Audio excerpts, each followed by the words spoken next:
Hey everyone, Ryan here at Scythe Studios. Welcome to another cynical edition of Heavy Reflection, where I'll be discussing some concepts that have been kind of knocking around my brain since the end of the dumpster fire of a year that we call 2020. And hopefully this will serve as kind of at least a singular person's perspective on what it's like to try to pursue content creation or art or anything of that sort. Because today I'm going to be talking about what I see and what I think most people see as the diminishing value of talent, whether it be intellectual talent or talent at drawing or creating art or playing a musical instrument, whatever it might be. Because I think a lot of people still have, especially older generations, seemingly in my experience at least, have this almost fairy tale outlook on things where they think, well, if you just play hard enough or you achieve some crazy skill level at whatever you do, then you're guaranteed success. You could just pop out a song out there and the big LA producers with their sunglasses and cigar will say, hey, Sonny, why don't you come with me to Sunset Boulevard? We'll get you signed up and here's your $1 million bonus. And it doesn't work that way. I'm sure most of you understand that now, but I honestly think the harsh reality is it's probably supposed to be that way, which sucks for the people that are deeply entrenched in these industries. And I can definitely empathize as someone who works in an industry that could very well go away like that with a couple pieces of legislation. So I understand.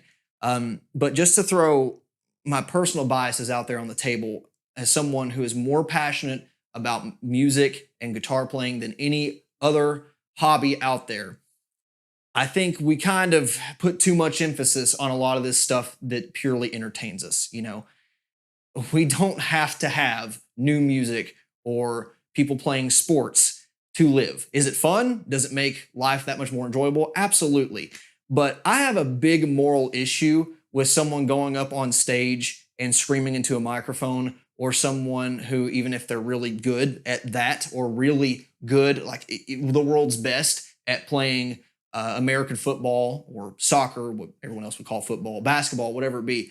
I have a big problem with those people making more than a neurosurgeon or bringing in more money than, biomedical engineers, stuff that is improving our quality of life. So that's kind of where I'm coming from. So how does that all relate back to this video's title? Well, as I was saying, we've been really comfortable throwing money at things that aren't necessary to our survival just because they entertain us. But over the course of a couple of months, we went from what seemed like normal everyday life to lockdowns and restricted social gatherings, no concerts, indoor or outdoor, no spectators at sporting events. Hell, you can't even go to the hospital to visit a dying family member half the time.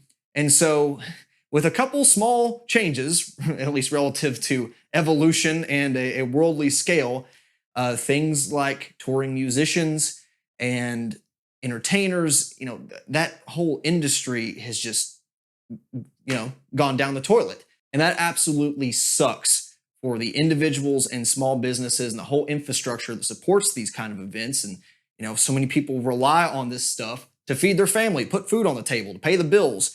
And I hate it for the venues and the roadies and all the people that bust their ass to bring us this kind of stuff. But this is just one logical end, kind of a microcosm of what could happen, at least on a large scale, and what could very well happen on an individual scale if you invest your whole livelihood into the entertainment industry in general. Wrapping back to YouTube and to my personal perspective, I can't tell you how many times I've been told or asked, or more like something in between usually, by family members, by close friends, to pursue music more seriously, to, go out there and, hell, just release your demos. Like, you got 60 something songs that, maybe need a little bit more polish, but, spend some money here, or, screw your day job, pursue this. You can do it. You're way more talented than some of the people on the radio and blah, blah, blah.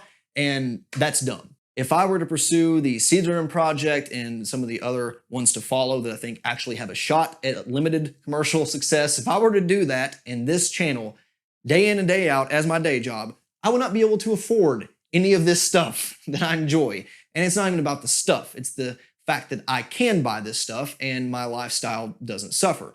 You know, I try to keep my personal details on the down low for my own protection, protection of my friends and family. But, you know, I have a 401k. I have good health insurance. I have all the fringe benefits that comes with those things. And I put a hell of a lot back in savings, and I obviously sink it into my hobby. And I could not have that lifestyle doing anything else than what I do right now. Do I get music out as fast as I want to? Of course not. Do I make as many videos a year, especially this past year, as I want to? Hell no. But we got to grow up at some point and realize that there are too many fish in this pond. Maybe back in the 80s, 70s, through even early 2000s, the whole getting a record label, you know, signing on and having someone pay for your album's production and just riding on the back of your raw talent and your ability to songwrite and play in a band and having everything else taken care of for you. That might have been a more realistic achievement. But nowadays, we have globally renowned bands like Periphery that don't make money. They spent more than they made for tours and album cycles and all these things. And, you know, the entire metal community knows who they are. And a lot of us really enjoy their music. So how is it that Pipsqueak Me could ever have a chance at not only getting to that level, but exceeding that level when there's so many more people competing in the same space on YouTube alone, not to mention on SoundCloud and Bandcamp and in their local venues, assuming we can get back to live music at some point. You know, it's not realistic to throw even some of my chips on the table at that whole premise. Even if I was some guitar god, which let's be clear, I'm not.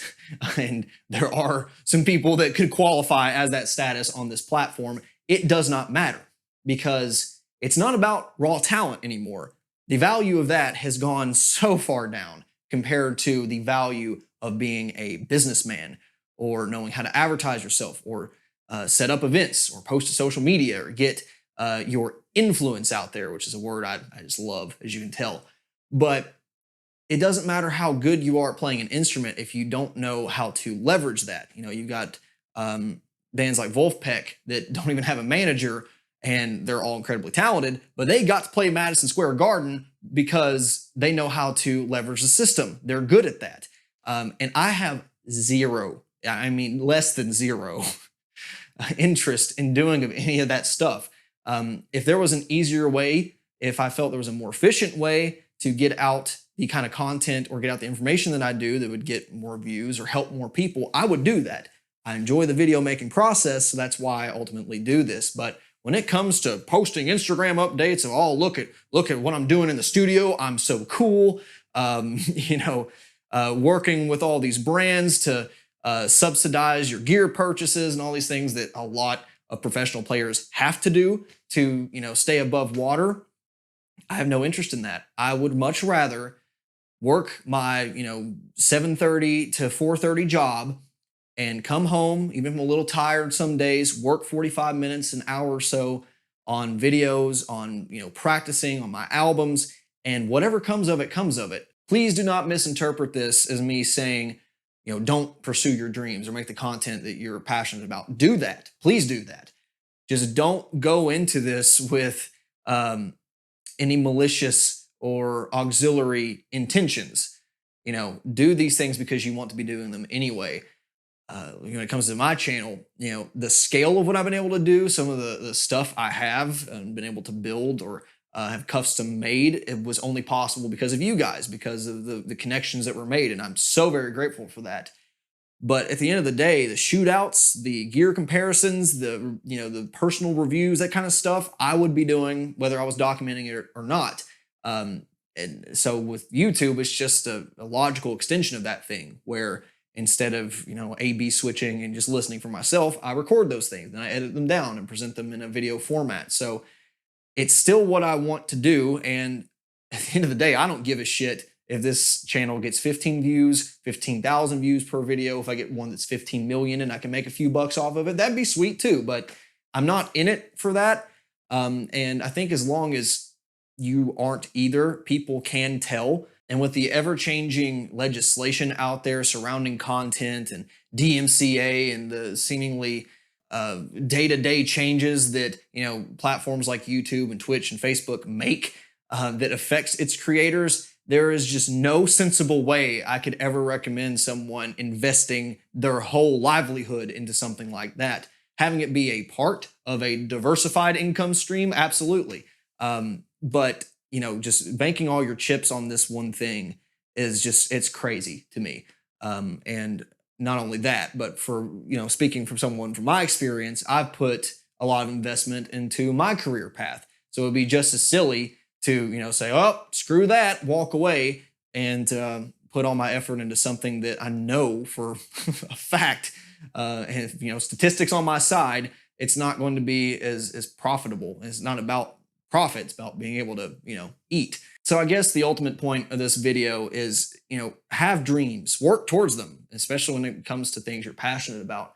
But even in the best of times, there's always too many fish in the pond. No matter what pond we're talking about, whether it's sports, music, art, whatever, we have a limited market. Only so many people interested in this type of music, or only this many people that are even willing to spend money on it. And then did you make a quality product to where they'll be interested in it? And then in the worst of times, or not even realistically close to being the worst of times, this kind of stuff is what's first on the chopping block when shit hits the fan. So keep all that in mind and keep a realistic frame of reference, I guess, while you're working on this kind of stuff. And that's ultimately why I didn't make a hell of a lot of YouTube videos in the year 2020, because real life got in the way, which, that's okay. If I never buy another piece of guitar gear in my life, I will be creatively fulfilled doing what I've done so far on YouTube. And I don't need anything else to write the music I want to write or produce the stuff I want to produce. Time is the number one enemy, as usual. So I guess that's it. Long story short, be the best you can be for you and not for the dollar sign, because there just ain't that many dollar signs left these days. So that'll be about that. Any other questions, concerns, comments, please leave them down below as always, and we'll see you next time. Bye.